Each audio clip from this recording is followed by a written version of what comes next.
Hello, welcome to today's video. Today we're finishing off the topic of Argand diagrams, or at least we are for Core Pure AS.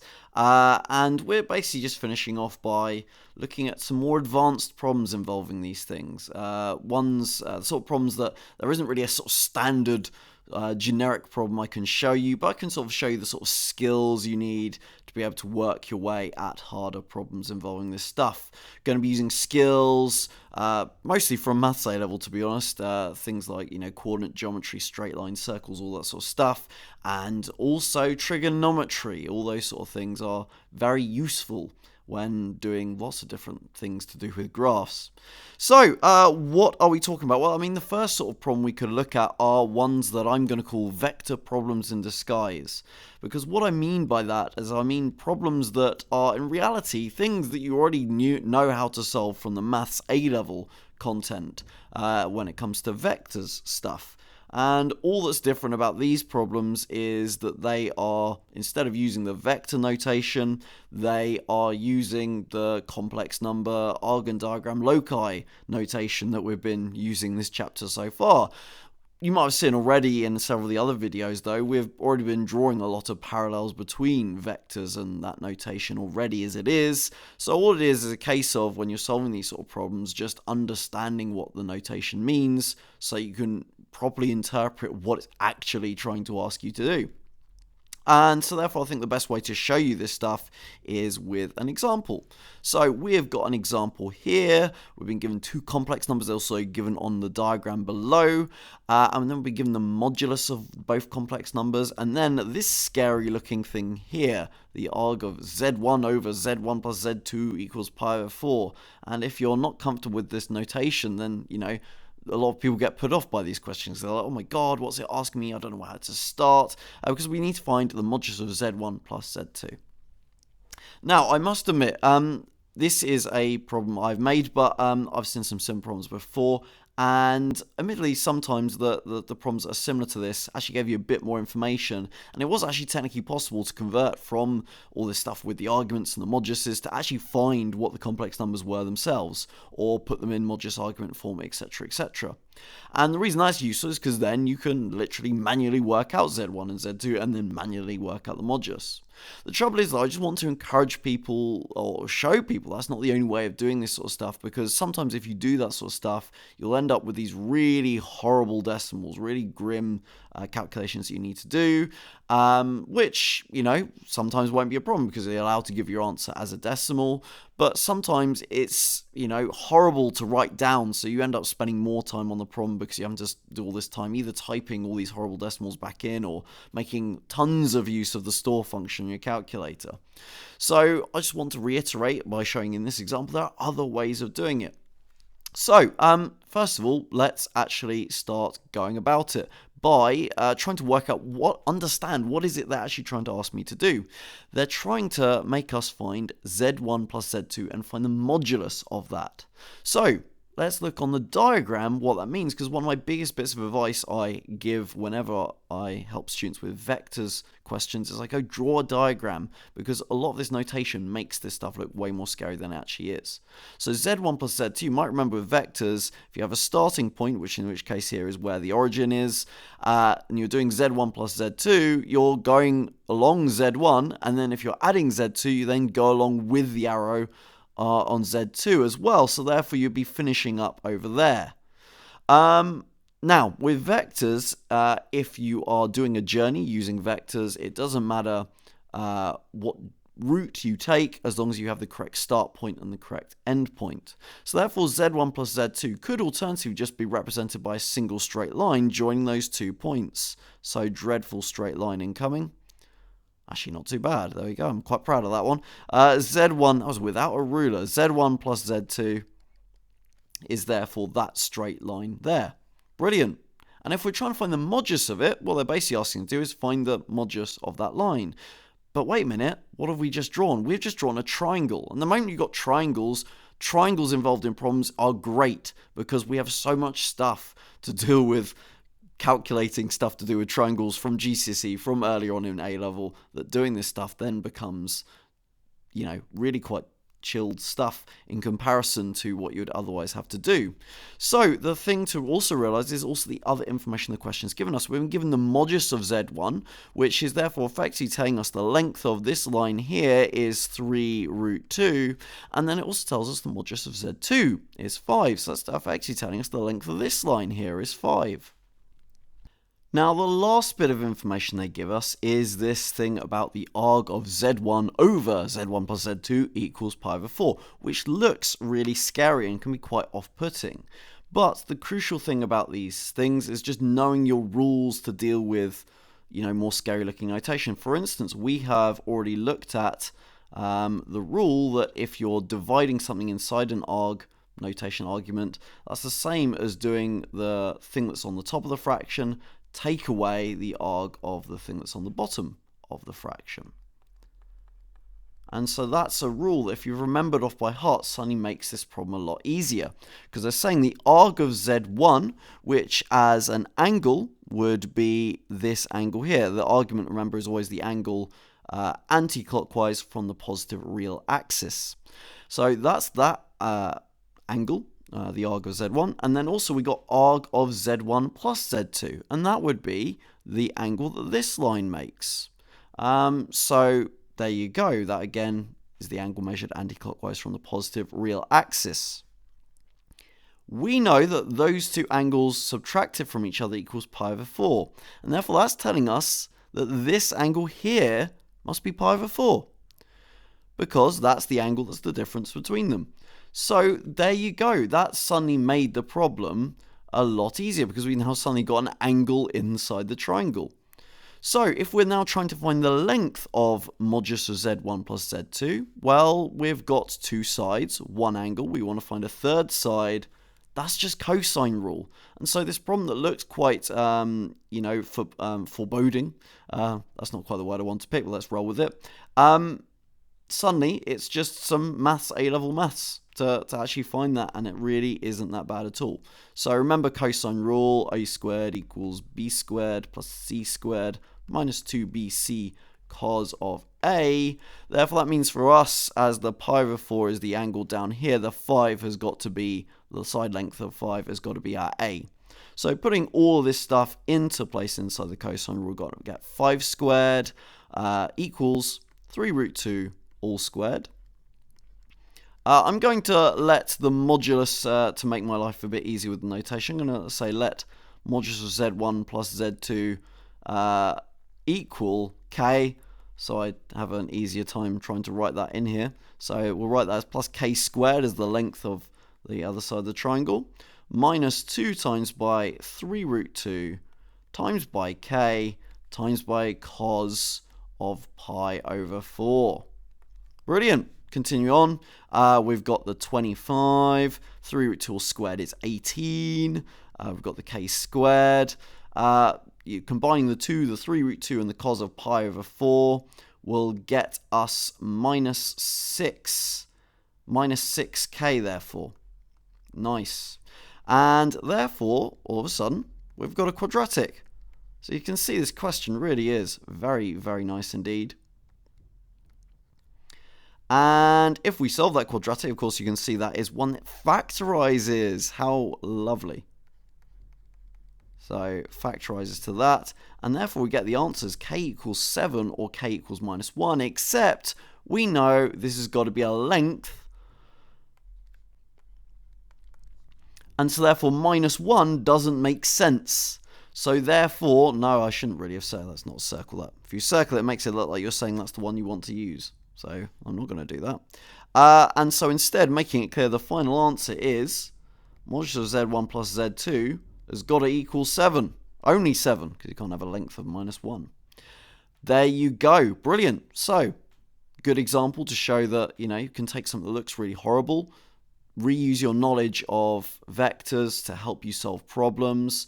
But another key thing about all of this is using the diagram. If you just stare at the notation for ages and just, hope that you can instantly know how to do the question, you'll be mistaken. I only knew how to approach the question once I started marking all the things I was given onto the diagram. So I go, oh, look, I've got this, I've got that. Okay, now I know what to do to get the thing that I want. Okay. That's one example, using sort of ideas from vectors to solve the problem.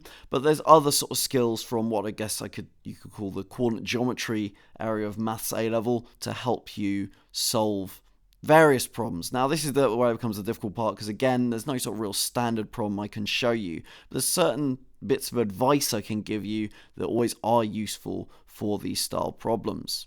The first thing I'd say is immediately, if you've got any of the loci, converting to Cartesian is something that some students find useful. So of course we've seen before, for instance, let's say you had modulus of z minus 2 equals 9. Converting that to a Cartesian equation just comes to understanding what this loci means. That loci we know is a circle with a center of positive 2, 0. So therefore, we know in Cartesian form the equation would be this. It's got a radius of 9 as well, so watch out when you convert to Cartesian form, make sure you square the radius. But anyway, therefore, as soon as it's Cartesian form, then you can do all the things that you're used to dealing with when it comes to Cartesian forms, things like solving equations, etc., etc. But there's other visual problems you also want to be aware of. If there's anything involving circles in general, there's certain things you want to be trying to engineer into being part of the problem. Then, for instance, you're trying to find the shortest distance to a circle. A number of times, problems involving circles involve something to do with the center. The reason for that is you always know what the center is from looking at the equation, or vice versa, if you don't know the equation of the circle, you want to find the center. So trying to find something involving the center, either that's involving a line to the center from another point that you're given, or something strange like that. The other thing is if there's tangent problems, problems that involve tangents to the circle, that starts involving the circle theorem to do with the fact that there's a radius that's going to be perpendicular to that tangent. So that's always a good idea. And then the last thing is something we've already tried doing. As I said, this is all just general advice because we don't actually have a question we're trying to solve here. But, if trying to involve triangles whenever you can. So, for instance, if you knew a point down here, you knew the center and you knew there was a tangent, oh, look, I can create a right-angled triangle. And then right-angled triangles are great because you can do Pythagoras, you can do right-angled trigonometry with them. Those are all really useful things. So, the more you can sort of involve stuff from way back when in maths, the better. It makes your life so much easier. Another bit of advice, though, is something you may or may not have been aware of before, which is that if you have the gradient of a line, then we can use gradient to help us work out angles that lines make. If you've got a line, then the angle that line will make with the positive x-axis, let's call that theta, is always going to be, what I should say is tan of theta is always equal to the gradient. So tan of the angle it makes with the positive x-axis, anti-clockwise I should say, measured that way, just like arguments, then that will always end up equaling gradient if you do tan of that angle. Therefore, by the way, it's worth mentioning if you're wanting to go down, that would be a negative angle in terms of when you're measuring it, and therefore you plug in a negative value into there. That's really useful because then that establishes a link between arguments and gradients on lines, so that's something that can be quite useful. The other thing that I could follow on from that is sometimes negative gradients can therefore be a bit of a pain to work with, because what happens if you have the angle and you want to work backwards to find the gradient, or the other way around. What happens if you have the gradient and you want to work backwards to find the angle a line makes? Well, then you're going to have to use arctan, of course, to rearrange that, and we know already from various other videos now, I've said that basically arctan is pretty annoying. It doesn't fully undo tan. So something you might find useful is if you've got a positive gradient, okay, you know what? Let's say we've got m is equal to 3. To find this angle here, do just realize that it's going to equal arctan of 3. It is just going to be as simple as that if it's a positive gradient. If you have a negative gradient, though, let's do another quick sketch here. Let's say we've got something that looks like this. There's a couple of different options you have. Ultimately, you could, let's say this has got a gradient of -4. You could do arctan of -4, but the problem is you will get a negative answer out of that, because it's worth pointing out that tan of a negative angle is equal to negative tan of that angle. So therefore, you're going to get a negative angle out, which makes sense because it's telling you the angle is being measured anti-clockwise from the positive real axis. So it's telling you that angle there and just telling you that it's below rather than above the x-axis, because rotating, as I said, the positive direction is anti-clockwise, so a negative angle would be clockwise. And therefore, something you could do is go, okay, look, when we're doing calculations, I don't really care. If I know where the angle is, I don't really care that it's negative anymore. So something you can do is just realize that this angle here is just, equal to arctan of 4. You could pretty much, get rid of the negative sign. Realize the negative sign just tells you where the angle is, but then it's the arctan of just positive 4 that's important for just telling you the size of the angle. And also it's worth pointing out that, of course, by the opposite angle, or the x angle from GCSE, we know this angle is also going to be arctan of 4. So that's also a skill, being able to realize the relationship between gradient and tan theta. That's pretty helpful. Okay, so those are the tools that are useful for doing these problems. Let's now look at an example. But as I said, it's worth pointing out that there is no, stock, generic problem I can show you for these, because every one of them is different. And it's all about, the things I've already pointed out, drawing a diagram, all those sort of skills, really important for helping you to work out what's going on. And just adapting from there, because often the maths involved in these problems is actually quite simple, and it's just the working out how to approach it that's the difficult part. So we've got a situation here. We've got the complex number z satisfies this equation. Straight away, hopefully you're looking at this and going, ooh, wait a minute, that's a perpendicular bisector loci from earlier in this chapter. We know that. And then we're talking about z basically being therefore any point on that line, a straight line. So we're then trying to find the minimum value out of all those points on the line, what's the minimum value of the modulus of z? Okay, seems a bit weird. Here's where we draw a diagram, because once you've drawn the diagram, working out what's going on becomes a lot easier. So, drawing an Argand diagram for this stuff, first of all, doing the perpendicular bisector stuff, obviously the first point is going to be 0, 9, because it's opposite of what you see inside the brackets. So although it's -9i, treat it as positive 9i, but then in coordinates that's therefore just 0, 9. And then we've got -1 plus 7i as the point, the other point we've got involved. So therefore that's the point -1, positive 7. Okay, and then therefore find the midpoint. That's just the average of the x coordinates, the average of the y coordinates. Hooray! So that's going to be -1/2 and 8. And we could then work out the gradient as well, and that would be 9 minus -7. No, it would be be 9 minus 7, I should say. Sorry, terrible. That looks horribly messy. And then on the bottom, 0 minus -1, which is 2. But that's the gradient in between the 2 points. The perpendicular bisector will have a perpendicular gradient, which will be the negative reciprocal. So therefore, m is going to equal -1/2. Lovely. So, marking this all on the diagram, we've got obviously our point 0, 9. We've got our point 1, 7. Let's say it's there, roughly. Terribly drawn. And then therefore, our perpendicular bisector would look something like this. Oh my goodness, that was horrifically drawn. Let's redraw that. Let's pretend that never happened. Right then. There you go. Still dreadful, but it'll do. It's there just to indicate roughly what's going on. And we've got our perpendicular bisector. Nice. Now we can start thinking about what minimum value of modulus of z means. You might remember from before I pointed out that if you have modulus, that means length.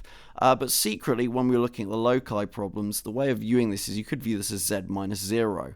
And if you go back to thinking about vectors, that means it's the vector, it's the complex number from 0, i.e. the origin, to the point z.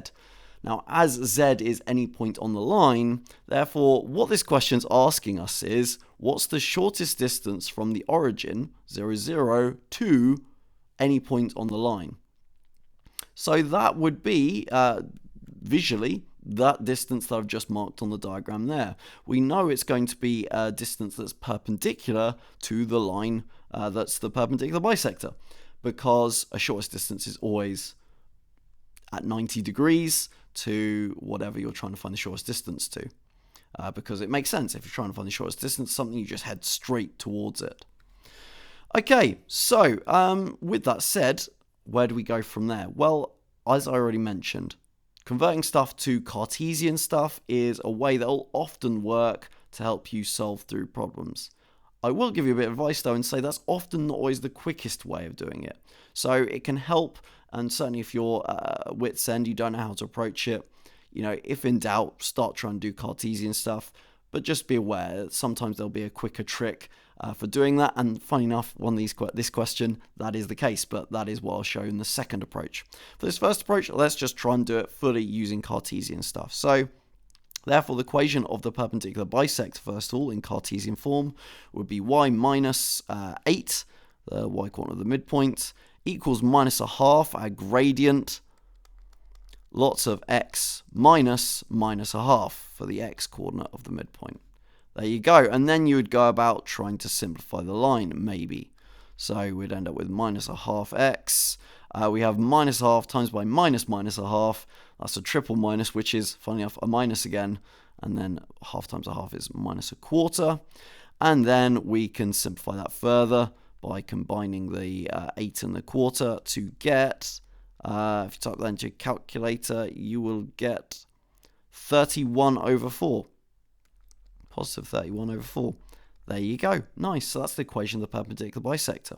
Now, the reason that's useful is because we could go about trying to find this point of intersection, because we know the shortest distance will be a line that's perpendicular to that line. And crucially, it's a line that also goes through the origin. So therefore, the line that represents the shortest distance is going to be y minus 0 equals m, and the gradient will be back to the perpendicular gradient of the perpendicular gradient, so being back to a gradient of 2. And, you could write x minus 0, but again, therefore, it's just going to be the line y equals 2x, because we know it goes to the origin. That's really good, because now we've got one equation and another equation, and so therefore we can do simultaneous equations to find this point here. So that's what I'm going to do. So 2x is equal to minus a half x plus 31 over 4. We can add on the half x, so we've got 5 over 2x equals 31 over 4. Therefore, x is equal to, we've got to divide by 5 over 2. That's going to be 62 over 20, which you can simplify, of course. That's going to be 31 over, actually, I could have simplified that straight away from the off, couldn't I? 31 over 10 is what that is going to be.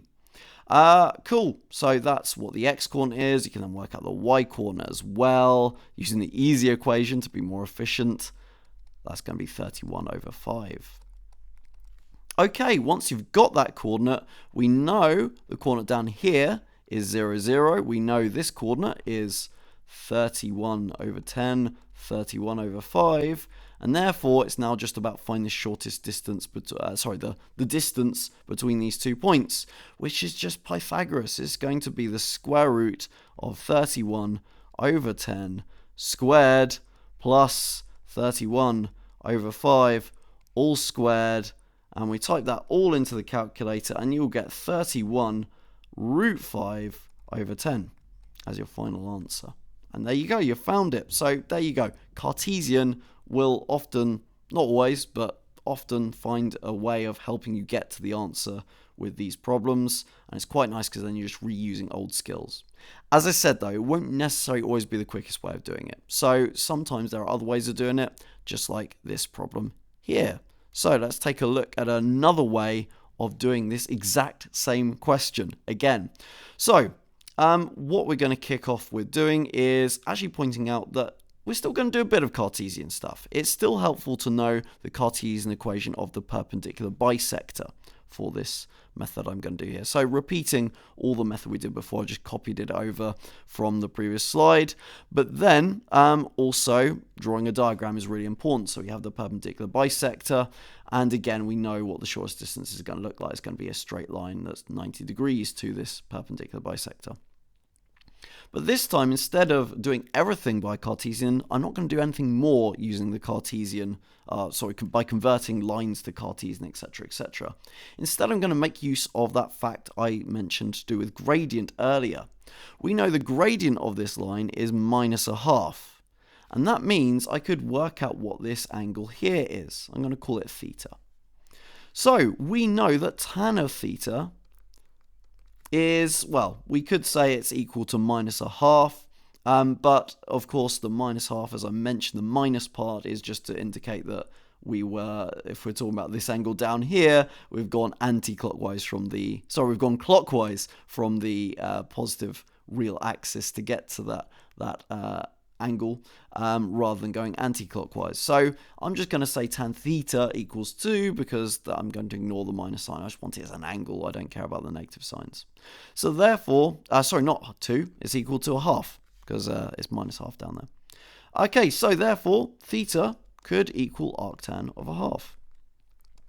Now you could write that down as a number, working out in radians. That is 0.4636 4 ... Obviously, I'm not going to round the actual answer. If you're using an angle or, using a horrible decimal, don't round it and then use a rounded value to calculate something else. Use the full number that your calculator allows you to use and make use of store functions if you want.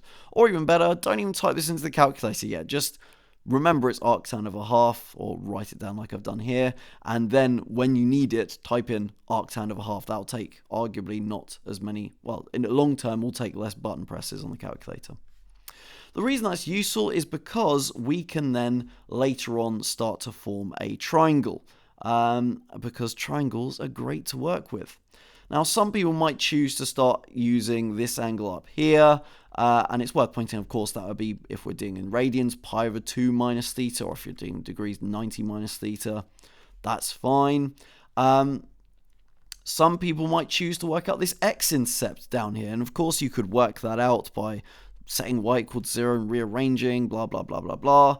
But what I'm going to do is I'm going to use the angle up here, maybe, and use the y-intercept. Because the y-intercept, if we're being efficient, I'm aware that I'm not going to do any extra work to find the y-intercept. I already know it's 31/4 from the equation. So, always trying to be efficient, use the information that's given to us. Anyway, therefore, we can now start introducing the shortest distance thing on the diagram, which is, of course, as we said before, this line here. Now, the reason that's useful is it forms, therefore, a right-angled triangle.